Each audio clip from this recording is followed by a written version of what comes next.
Ya hablamos de los conceptos básicos de costos, desde el punto de vista de la contabilidad, desde el punto de vista de la industria de la construcción. La clasificación de los costos, de donde concluimos que la mejor manera de estudiarlos era por su contenido. Costos directos, costos indirectos. Ya vimos la composición de los costos directos, que son materiales, mano de obra, equipo, fletes y subcontratos. Pero también acotamos que los materiales primarios deben llevar desperdicios, que la mano de obra debe llevar sus prestaciones y que el costo de las maquinarias necesitan un análisis más detallado de ingeniería económica, aunque herramientas y equipo de protección puedan ser incorporados de manera porcentual o de una manera más simplificada. Entonces nos falta entender qué son los costos indirectos, cuál es su composición. Ya dijimos que los costos indirectos, por definición simplista, son aquellos que no son costos directos. Es la manera más sencilla de visualizarlo.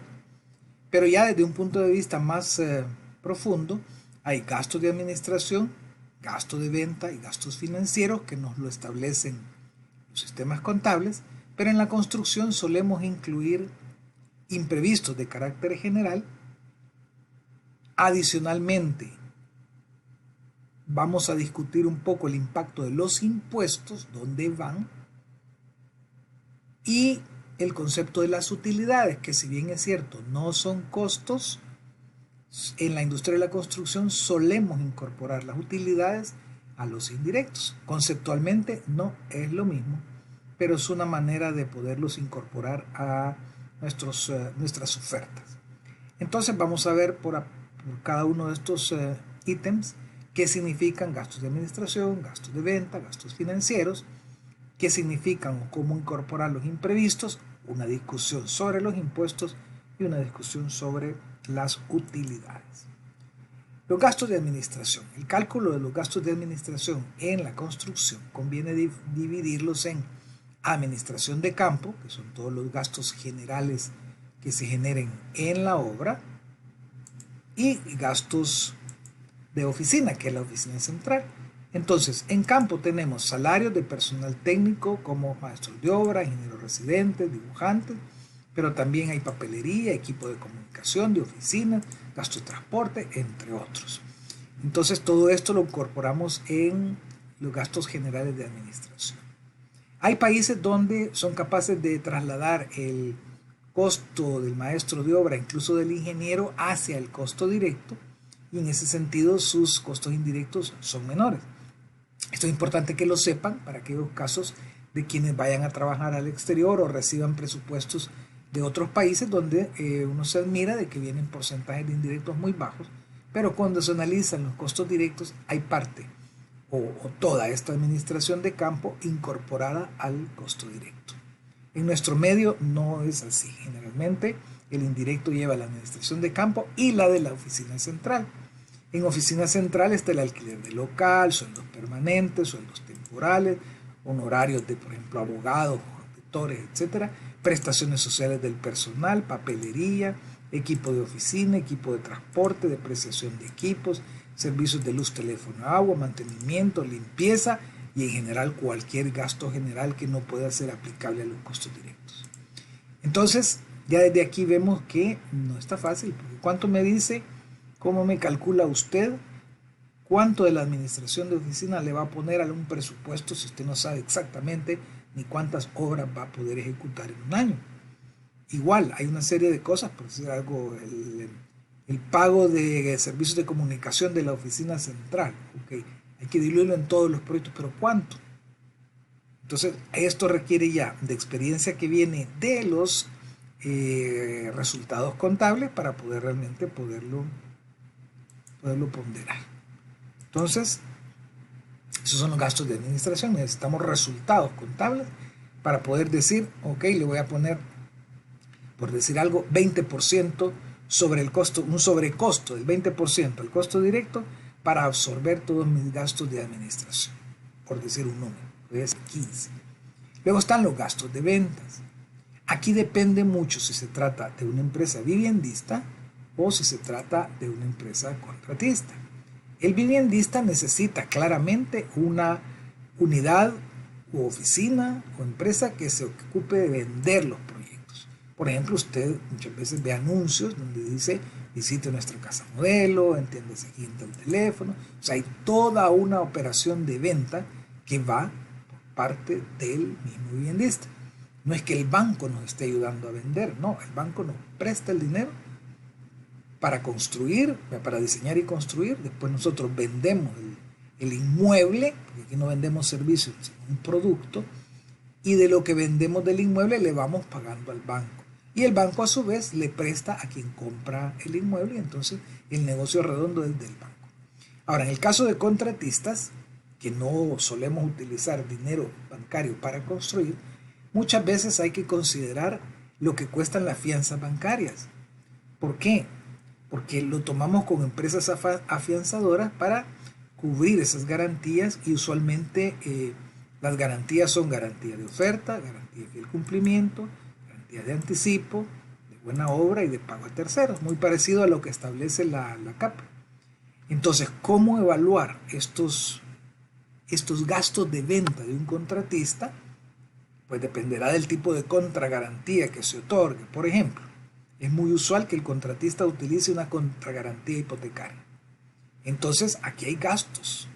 Hay gastos notariales por hacer la hipoteca, hay gastos registrales por inscribirla en el CNR, y luego cuando se libera la garantía hay que hacer un proceso de deshipoteca. Entonces, aquí hay costos. Entonces, piense por un momento que hay garantías que las presentamos como garantía de oferta y no ganamos el concurso, pues esos son gastos que van quedando ahí dentro del sistema contable. Entonces tenemos que valorar cuánto es el impacto de las garantías, que lo podemos considerar como gasto de ventas en el caso de los contratistas. Evidentemente necesitamos datos de referencias históricas. Por ejemplo, puede ser un 3% lo que nos cobre el banco o la afianzadora por otorgarnos la fianza, pero puede ser que me cueste otro 2-3% todo el proceso de gastos notariales, hipoteca, deshipoteca, etc. Luego están los gastos financieros, que también hay que dividir el caso viviendistas versus el caso contratistas, porque es claro que en el caso de viviendistas vamos a trabajar con dinero bancario. Por lo tanto, los intereses que genera ese préstamo bancario son gastos financieros. Pero en el caso de contratistas no necesitamos dinero para construir. Sin embargo, como nuestros clientes se atrasan con los pagos, necesitamos tener capital de trabajo para cubrir todos nuestros compromisos, tanto con proveedores como con obreros, y entonces podemos hacer una estimación de los intereses por posibles sobregiros, créditos o préstamos para sufragar esa continuidad de las operaciones, para poder entonces cubrir toda nuestra operación. Esos serían entonces los gastos financieros. En el caso de viviendistas son los préstamos bancarios, y en el caso de contratistas prever más bien un capital de trabajo, y ese capital de trabajo tiene un valor medido a través de las tasas de interés que cobra el sistema financiero. Entonces, eso es lo que los contadores claramente establecen: gastos de administración, gasto de venta y gastos financieros. Sin embargo, la construcción está llena de imprevistos y también se aplica una serie de impuestos. Conviene entonces discutir un poco qué impuestos nos afectan, en qué casos son parte de los costos y en qué casos no. Entonces, el concepto de impuestos es que se trata de un aporte de todo el aparato productivo para financiar el gasto público: construcción de infraestructura, servicios de salud, educación, seguridad, defensa. En El Salvador, y para la construcción, esto no quiere decir que son los únicos impuestos, tenemos la influencia del impuesto sobre la renta, que lo hablamos anteriormente, que era el 25 o el 30%, que este no debe ser parte de los costos por una simple y sencilla razón, y es que es un impuesto aplicado a la ganancia. Por lo tanto, es mi aporte a la sociedad como empresario y no puedo trasladárselo al cliente. Ahora, en el caso de este impuesto que se llama impuesto a la transferencia de bienes muebles y prestación de servicios, conocido como IVA, Este sí hay que analizarlo detalladamente porque en el caso de contratistas no es parte de los costos, porque el contratista actúa como un agente de retención, ya que lo que está haciendo es vendiendo servicios y por lo tanto lo que hace es transferir el IVA hacia un consumidor final.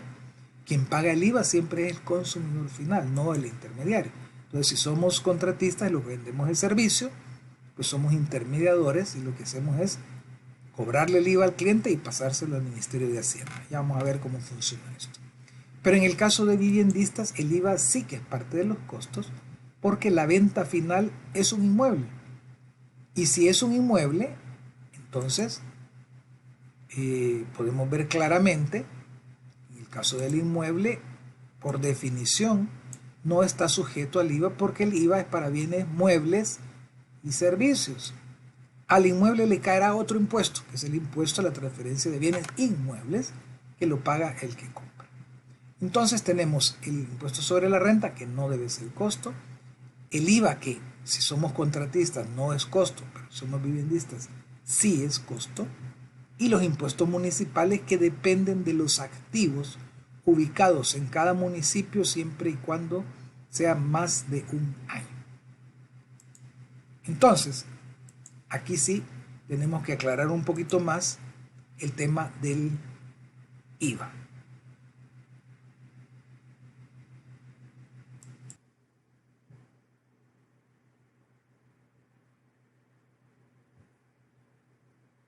Para estudiar el IVA, he tomado de referencia a un documento de otra universidad y de otra carrera, en el entendido de que no es que vamos a ser auditores ni contadores, pero como ingenieros tenemos que saber cómo es el funcionamiento del IVA. Vamos bien.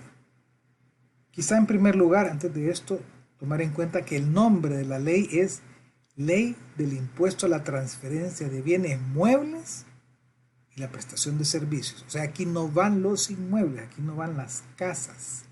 Aquí van los bienes que se pueden mover y la prestación de servicios.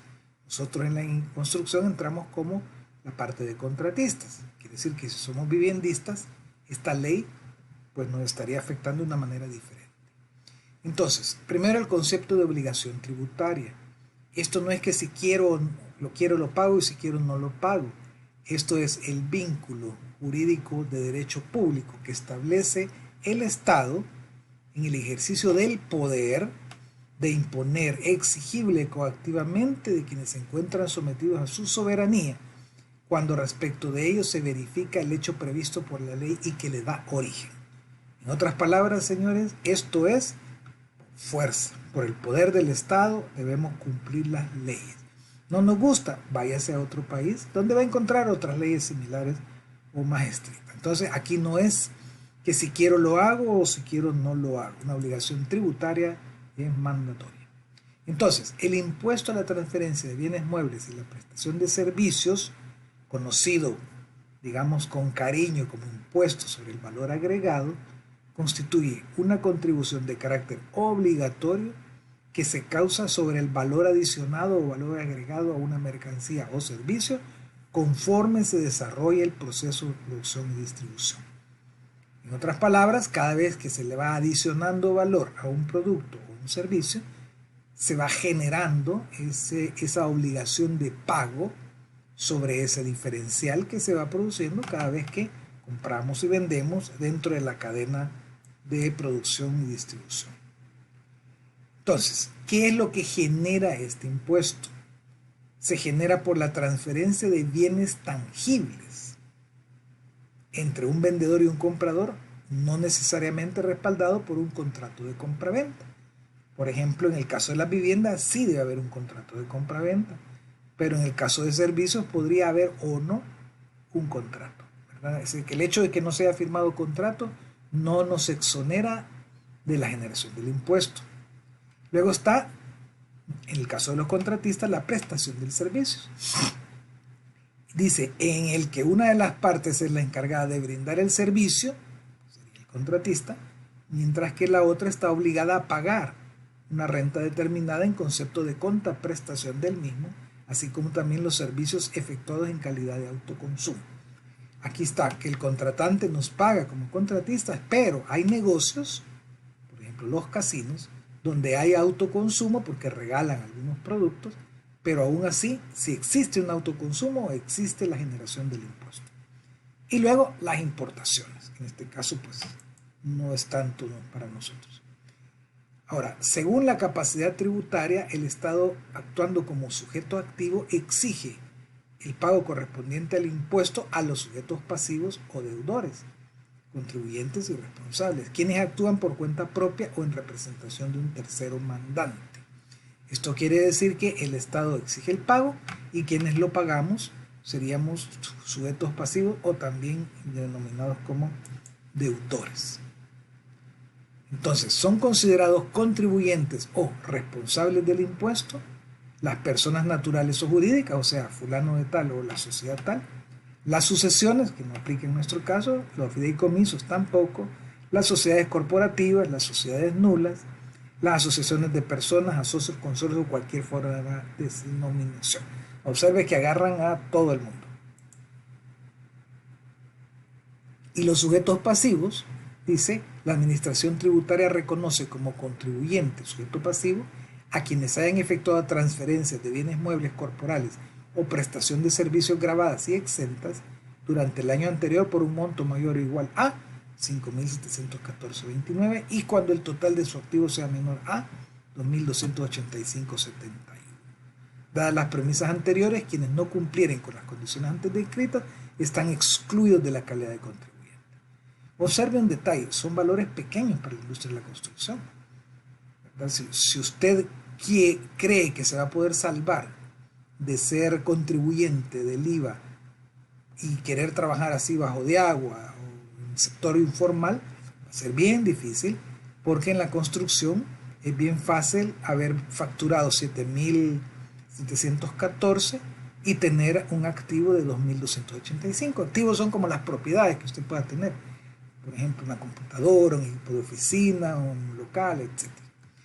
Entonces va a ser muy difícil que se escape de ser contribuyente.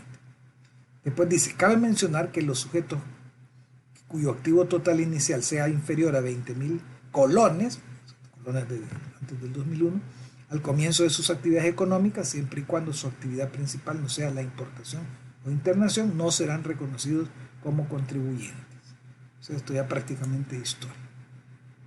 Y aquí viene lo que más me interesa, el cálculo del impuesto. Toda operación relacionada con el hecho generador de impuesto antes mencionado, realizado ya sea al crédito o al contado que registre una cantidad monetaria específica, se considerará como base imputable de impuesto.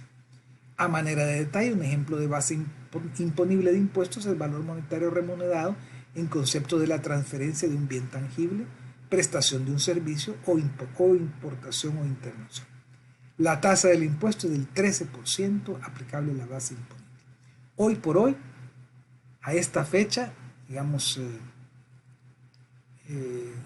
redondeando mes de agosto del año 2020, el impuesto es el 13%. Esto puede cambiar. ¿Cuándo va a cambiar? Cuando el Estado, a través del poder que tiene, diga, vamos a aumentar el IVA al 15% o al 17% o al que sea. Hoy por hoy, 13%. Ahora viene, para la aplicación del IVA, viene un enredo que es importante que lo entendamos, que es el débito fiscal y el crédito fiscal. Dice, débito fiscal lo constituye la sumatoria de los impuestos recargados en las ventas o prestación de servicios, dependiendo del giro o actividad principal del contribuyente, efectuado durante cada vez que se haga la operación.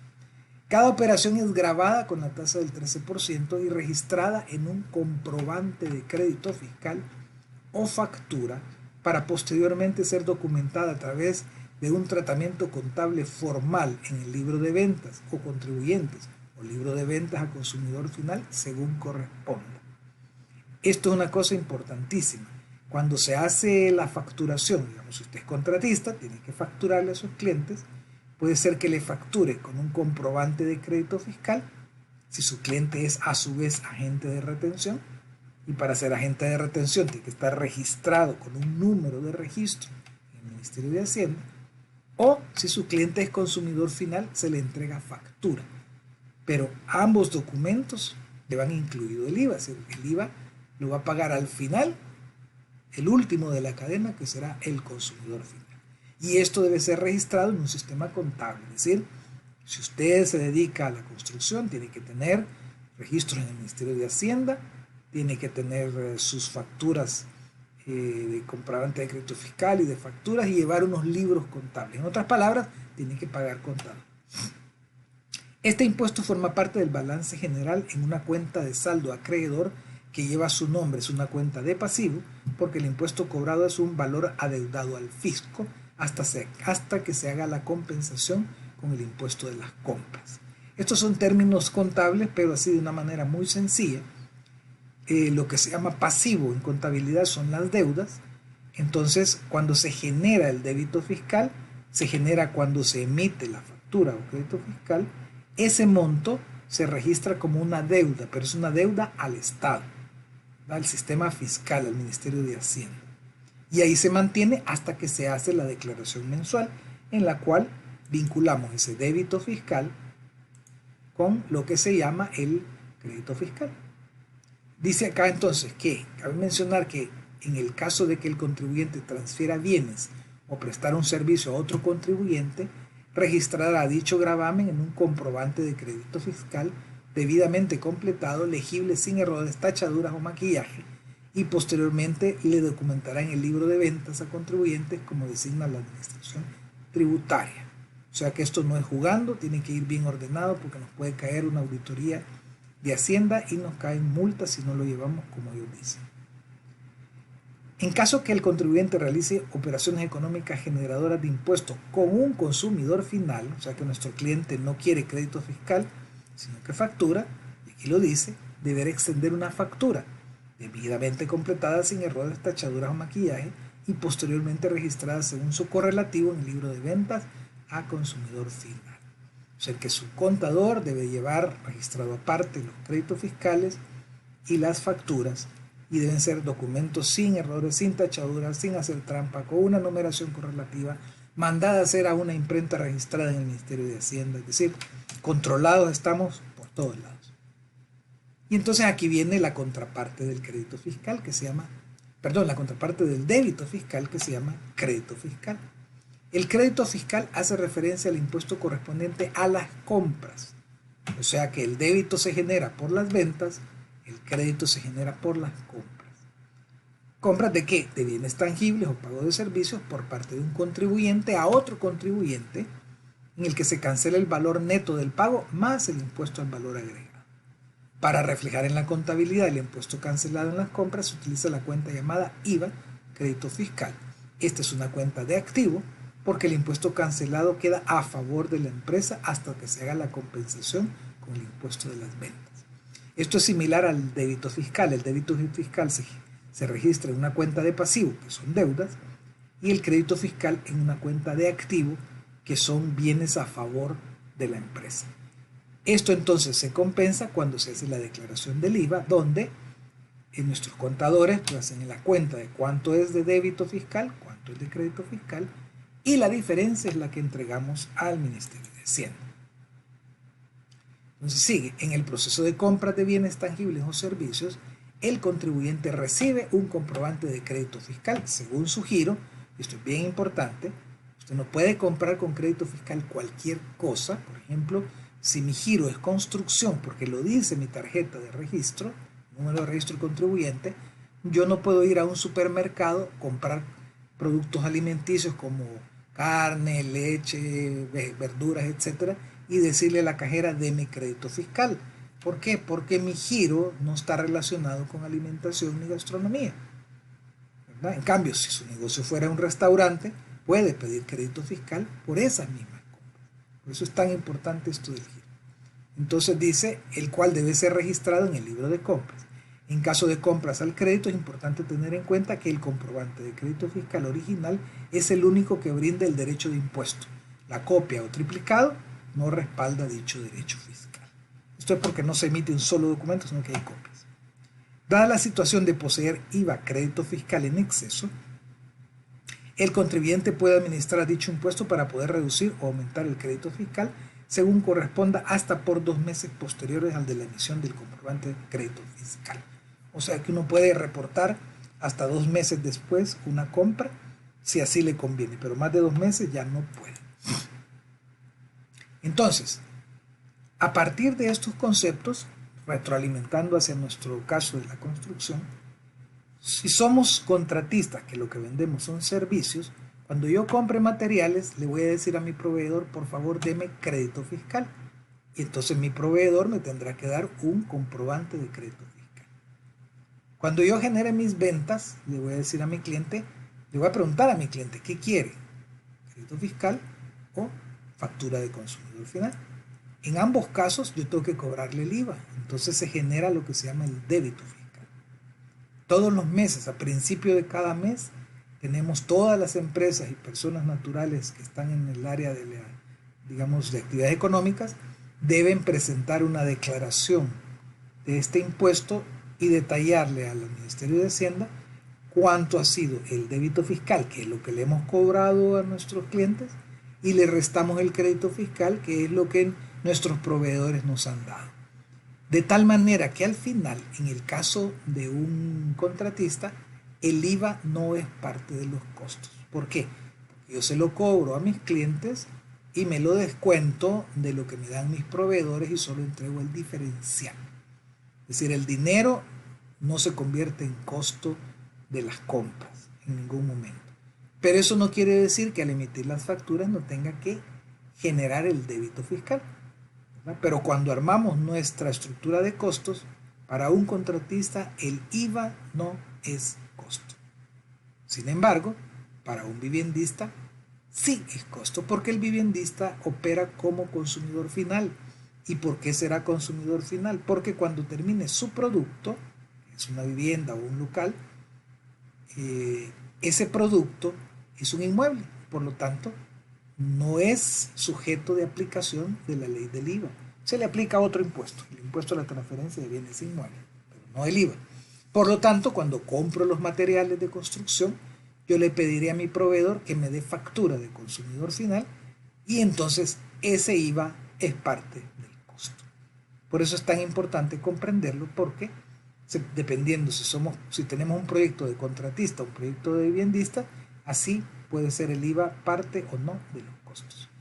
La complejidad se da cuando una misma empresa es contratista y además es viviendista simultáneamente.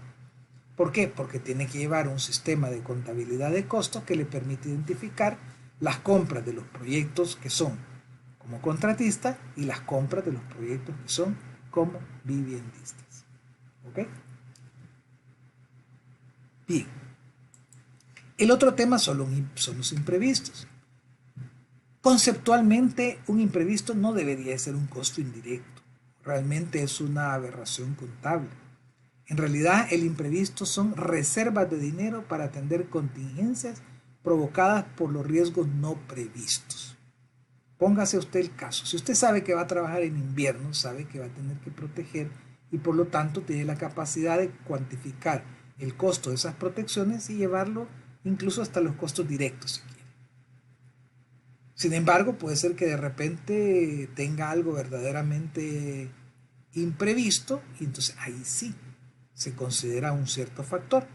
Entonces, hay que tomar en cuenta también que los costos directos ya llevan ciertos imprevistos. Por ejemplo, si repasamos un poco lo que ya vimos del costo directo, en los desperdicios de materiales, ahí va un imprevisto. ¿Cuánto me van a robar de alambre de mar? A saber. En las prestaciones sociales, ahí van imprevistos. ¿A cuántos obreros les voy a dar ayuda en caso de muerte de familiar? A saber.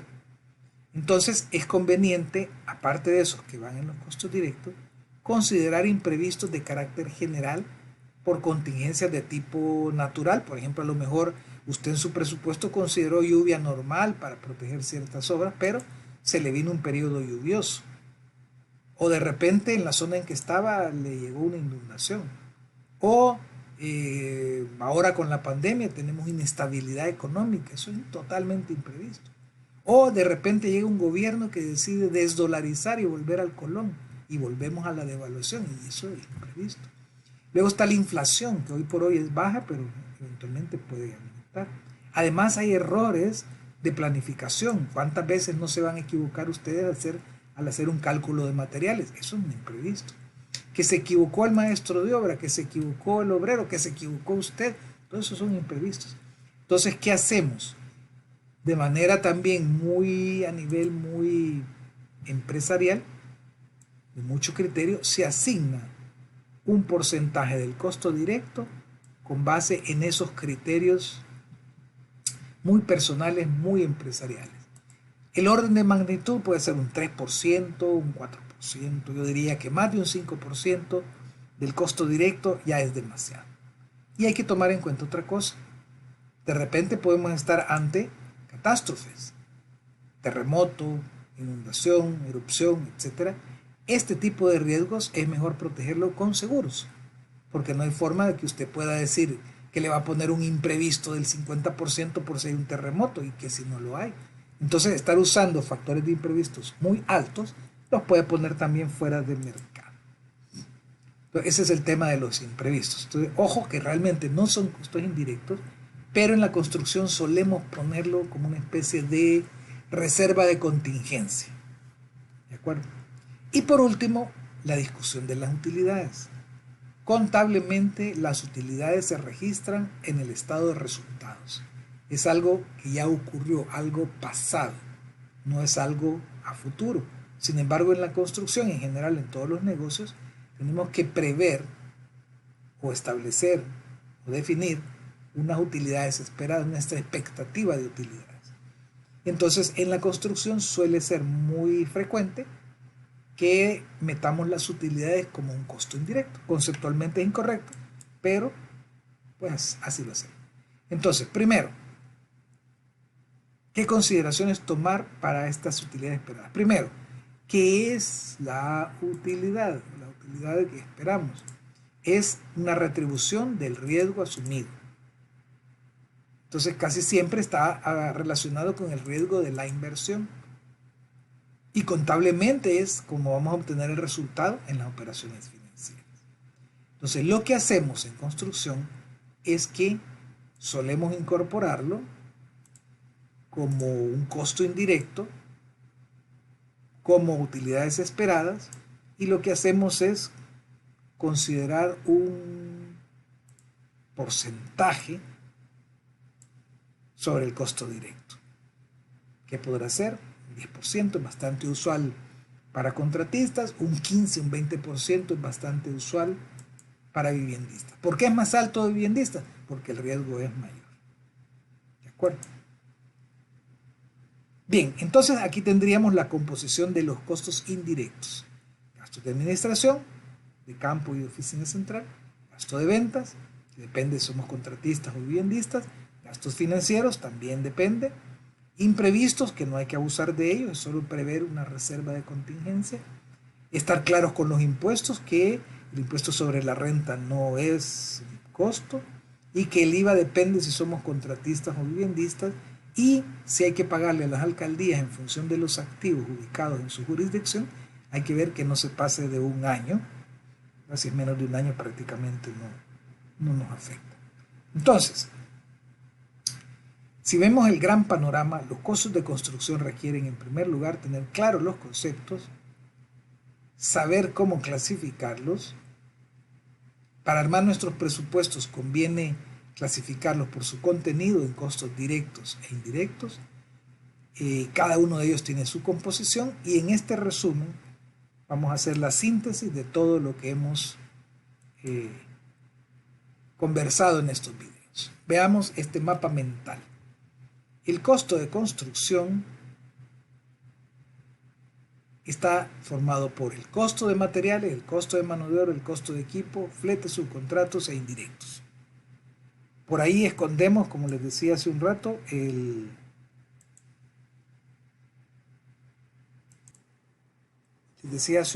las utilidades esperadas. Están aquí como escondidas en el costo indirecto, entonces con digamos, pidiéndoles perdón a los contadores y auditores. La utilidad no es costo, pero en construcción solemos involucrarlo en el indirecto. Entonces, los materiales.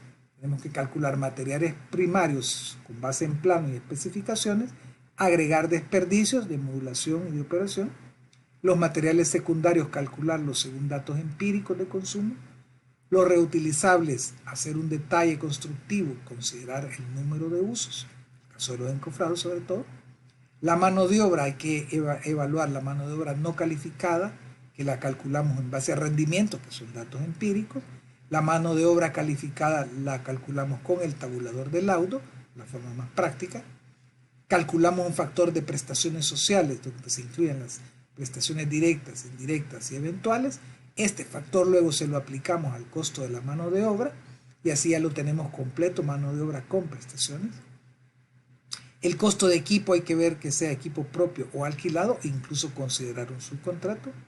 Si es equipo propio hay que hacer análisis de ingeniería económica, sobre todo si estamos hablando de maquinaria, porque en las herramientas y equipo de protección personal podemos hacer simplificaciones importantes, aunque por supuesto lo podemos hacer con las fórmulas de ingeniería económica.